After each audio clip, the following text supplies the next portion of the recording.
Bienvenue sur Daily Movies et Baca News Network. Alors, Yes. Caroline Combs et Pascal Chemin, bonjour. Bonjour. Bienvenue et merci d'accepter de répondre à nos questions.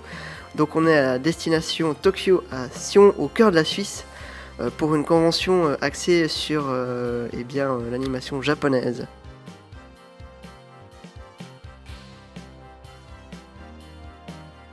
Ah bah, moi, par hasard, c'était pas du tout dans mon intention de devenir comédienne de doublage, notamment dans le manga. C'est la musique qui m'a amenée au manga. Voilà, donc le manga, ça fait à peu près 10 ans que j'en fais et c'est devenu une passion et j'espère que j'en ferai toute ma vie. C'est les plus beaux rôles que j'ai effectués.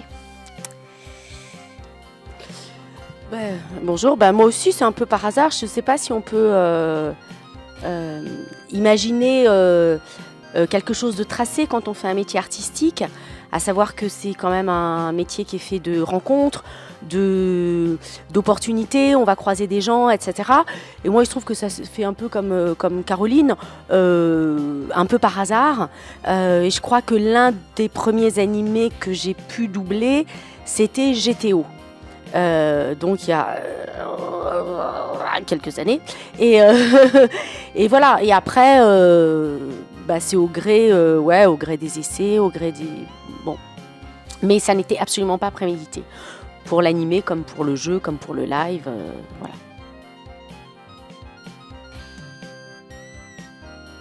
C'est GTO. Non mais c'est l'animé du prof complètement fêlé qui a des histoires avec ses élèves, etc. Je sais plus combien il y avait d'épisodes, une quarantaine, non peut-être moins. Je sais que c'est Benoît Dupac qui faisait le professeur. Je crois qu'il y a des gens assez illustres qui ont fait l'adaptation. Et puis ça passait sur Canal. Voilà. C'est un des animés qui passait sur Canal. C'était dans les années 2000, peut-être 2000 à peu près. Je sais pas, je dis peut-être des bêtises parce que j'ai pas forcément une bonne mémoire. Mais voilà.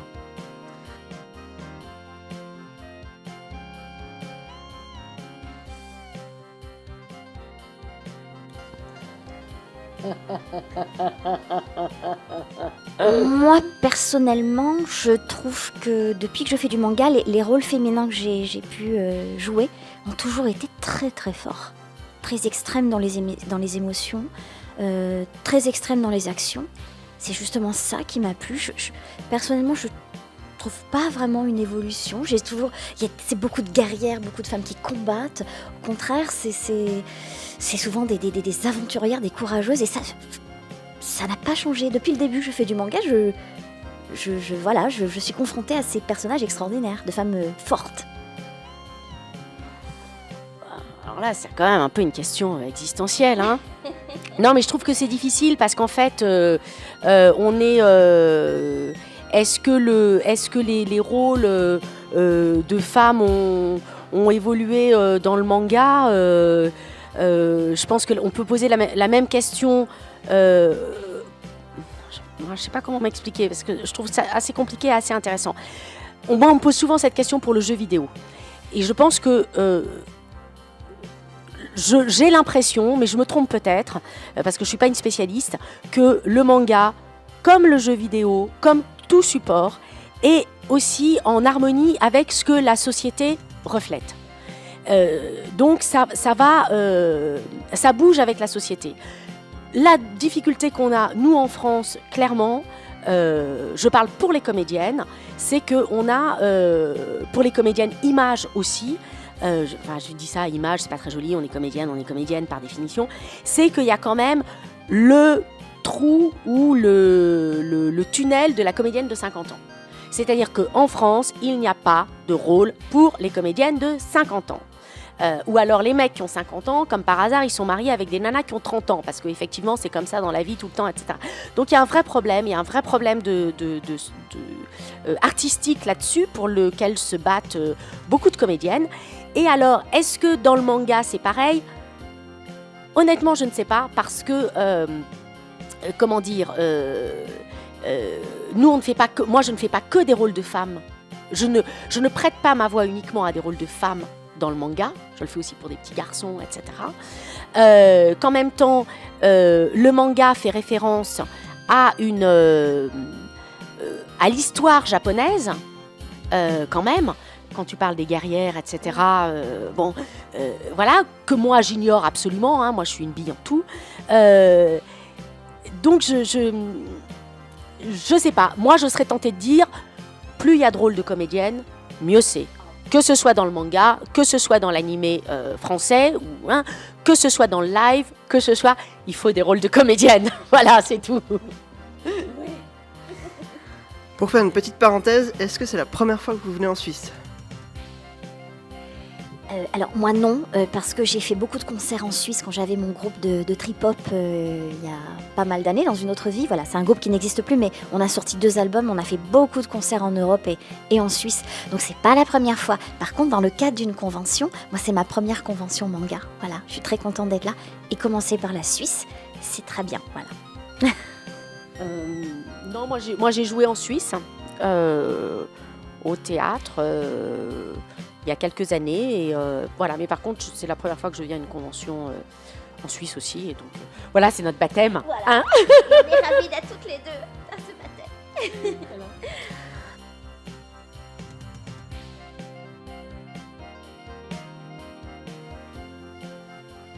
C'est une question très difficile. Écoutez, pour moi, ça n'a pas été si difficile que ça. Mon parcours, moi, j'ai quand même... avant de passer mon premier essai... Ah, d'accord. Bah, allez-y, redites-moi la question. Je vous passe la question. Oui. Voilà. Non, je pense pas. Je pense que ce que vous voulez dire, c'est que le monde du doublage a mis du temps à être reconnu par l'extérieur. Voilà. Exactement. Alors oui, c'est vrai, c'est possible. En même temps, il ne faut pas oublier que le doublage, en fait, il est reconnu grâce...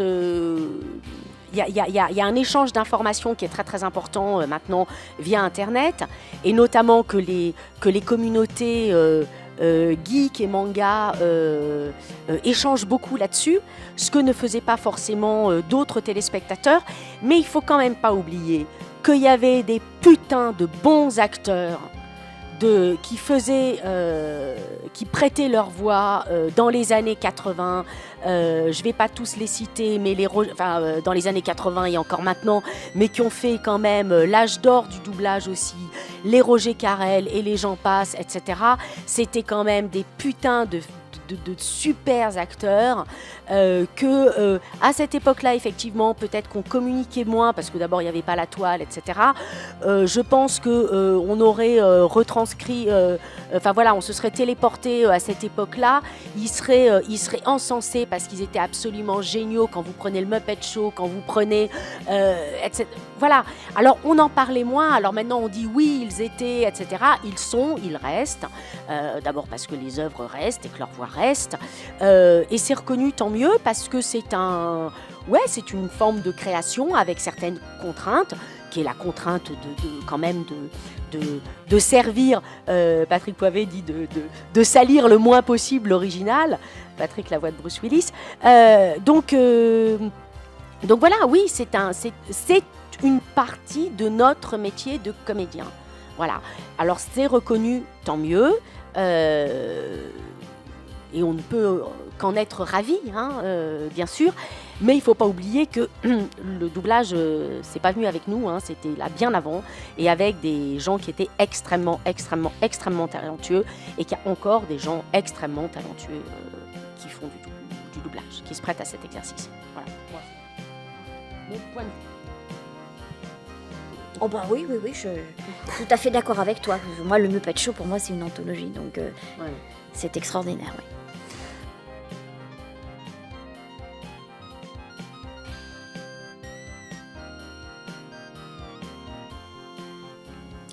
Personnellement, je pense pas que ce soit que vocalement qu'elle ait retranscrit l'émotion.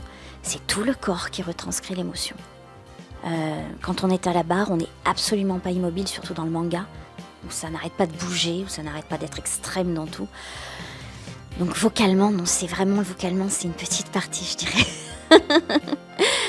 Qu'est-ce que t'en penses, Pascal? Ouais, en fait, ce qui est pour moi, ce qui est difficile, c'est en fait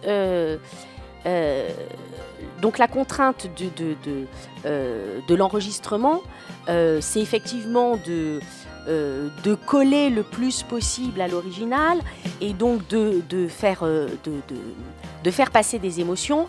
Je pense que le travail du comédien, quel qu'il soit en scène, qu'il soit à l'image ou qu'il soit derrière un micro, c'est effectivement de faire passer une émotion et que ça ne... lui, ce qu'il ressent, on s'en fiche un peu. Il faut que le code, il faut que le signe qu'il envoie, soit au spectateur, soit à l'auditeur, etc., soit un signe fort que l'auditeur, le spectateur reconnaissent et disent là c'est de la colère, là c'est de l'amour, là c'est de l'émotion, là ça me... Voilà, et que ça touche. Donc ça c'est le travail par définition du comédien. On n'a pas l'habitude, quand on a un comédien devant soi, de dire ah ben alors oui, la voix me fait passer telle émotion, mais pas le corps, mais machin. La personne est dans sa globalité. Là, il se trouve que moi, je pense, comme Caroline, que à la barre, on est dans notre globalité. Il se trouve qu'on met l'accent sur une chose. Il n'y a qu'une chose qui sort de ça.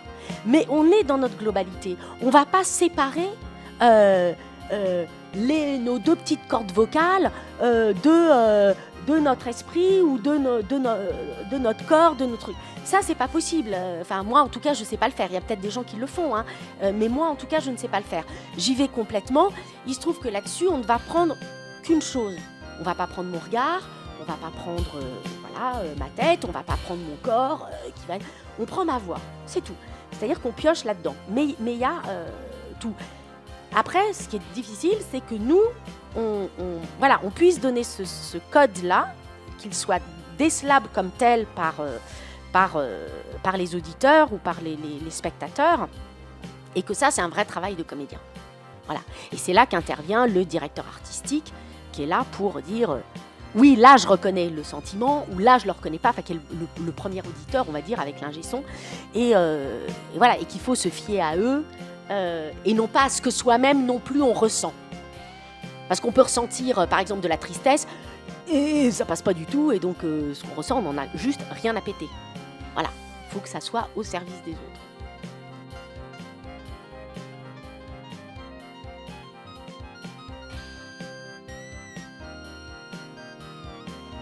Non, j'aimerais bien. Oui, on aimerait bien, hein.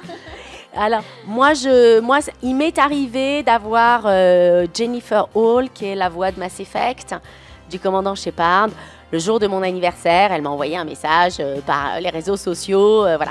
Mais je ne l'ai jamais rencontrée. En convention, j'ai rencontré des comédiens, effectivement, de Mass Effect. Mais voilà, très peu. Et alors, aucune voix. Oui, il y a des comédiennes japonaises que j'aimerais rencontrer. Bien évidemment. Mais je ne suis pas allée au Japon. Et voilà. Peut-être un jour, toutes les deux, on ira au Japon. Non, je n'ai jamais rencontré une comédienne japonaise qui a incarné un rôle que j'ai eu la chance d'incarner. Non. Mais j'espère un jour, pourquoi pas. Avec grand plaisir.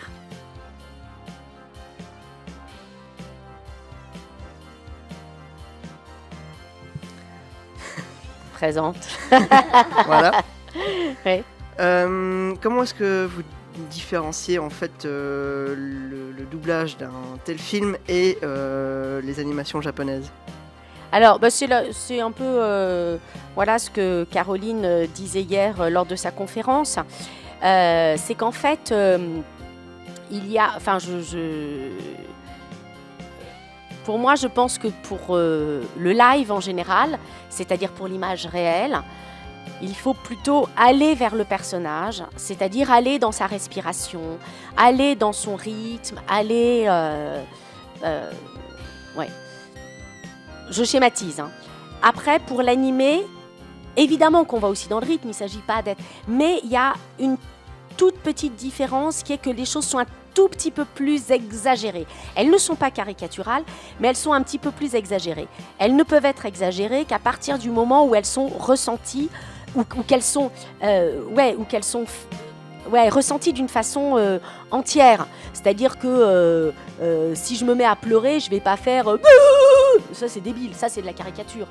Il faut que je pense vraiment que je suis réellement triste pour après faire sortir quelque chose qui va être peut-être juste un tout petit peu au-dessus de ce que ça pourrait être dans du live. Voilà. Mais c'est pas de la caricature. Donc voilà, ça dépasse un petit peu. Et en revanche, si pour de l'animé, on reste dans quelque chose qui est extrêmement naturel, on sera en dessous de l'image. Parce que en tout cas, le manga, l'animé japonais, est quand même quelque chose qui a un rythme assez fort et qui peut avoir, c'est-à-dire les personnages peuvent avoir des caractères ou des émotions qui sont extrêmement brutales. C'est-à-dire que tout d'un coup, ça va très bien, ils sont pas contents, ils se mettent à devenir verts, ils ont des larmes, ils font machin. Bon. Donc ça, il faut le remplir. Dans la vie, c'est rarement le cas. Voilà. Je sais pas si. Oui. Oui. Le truc. Je pense que c'est ça, surtout. Pas pour moi.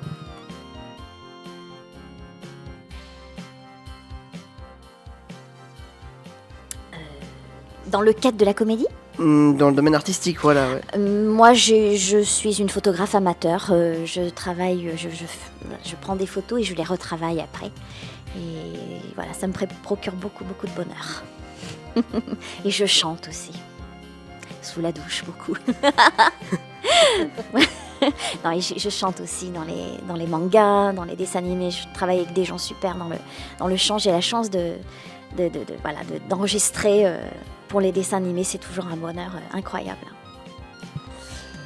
Moi, je travaille, je sais pas, j'ai l'impression de travailler tous les jours. D'abord, j'ai une fille, hein. Donc je suis une maman, c'est un travail à temps plein, je vous assure, hein, putain. Et puis, toi aussi, hein ? Oui. Voilà. Non, mais après, plus sérieusement, moi, alors c'est vrai que ça fait un petit moment que je ne joue plus au théâtre. Ça, c'est vrai, pour des questions privées, familiales, etc. J'ai à un moment aidé des enfants aussi. J'ai pas mal coaché d'enfants. Toujours, j'ai été amenée à ça parce que c'était un moment où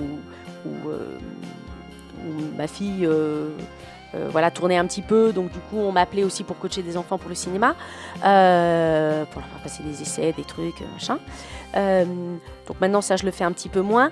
Il y a une chose que j'adore faire en voix. J'adore faire du livre audio. Parce que je trouve que c'est un autre temps, le temps de la narration, etc. Et ça se travaille. Moi, en tout cas, je le travaille. Quand on me propose un livre, je le lis chez moi avant, donc ça prend du temps. Quand il y a des bouquins qui font entre 15 et 16 heures d'écoute, il faut les lire chez soi. Enfin, il faut. Je n'ai pas la prétention de donner un conseil quelconque à personne, mais moi en tout cas, je me sens plus à l'aise si je les prépare avant. Et ça demande du temps. Voilà. Et quand j'ai la chance d'enregistrer un livre par mois ou un livre tous les 2 mois, ça veut dire beaucoup d'heures de lecture, et c'est très bien, j'adore lire. Et voilà, des choses comme ça. Mais après, je n'ai malheureusement pas d'autres talents cachés. J'ai pas de talent d'ailleurs, je chante pas, je photographie pas, j'ai le talent de gueuler beaucoup dans la vie. C'est déjà pas mal. Non, mais...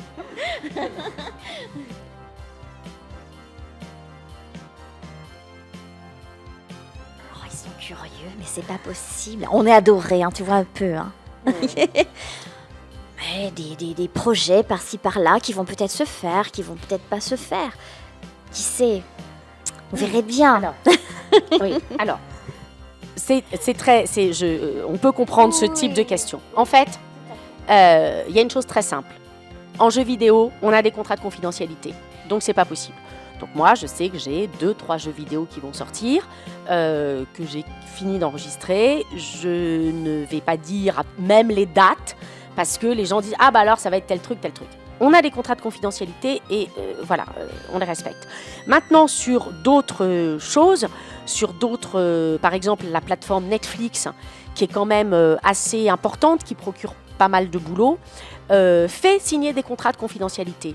Donc oui, certainement que Caroline, vous allez la retrouver sur des séries, etc. Elle va pas vous dire quoi, elle va pas vous dire quand, elle va pas vous dire quel rôle, etc. Elle n'a contractuellement pas le droit. Voilà. Moi, il y a effectivement un film qui va bientôt sortir. Alors, oui, parce que la bande-annonce est sortie. Il y a un autre gros film que je vais faire. Je suis en contrat de confidentialité. Et la bande-annonce n'est pas sortie, donc voilà, c'est tout. Mais on a,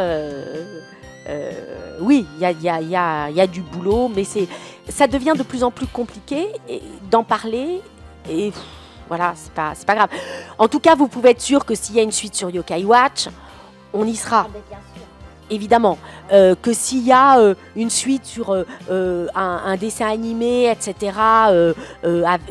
sur lesquels on était ou sur lesquels Caroline était, et que son ou ses personnages reviennent, bien évidemment, elle en sera, a priori. Voilà, c'est ça. Mais c'est vrai que c'est de plus en plus compliqué de pouvoir donner des noms.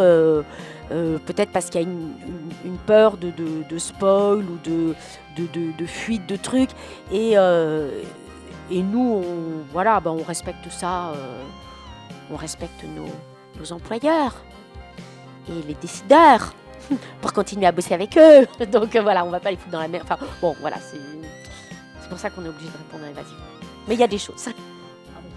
Merci d'avoir répondu à nos questions. Merci à vous. Merci à vous, ciao ciao.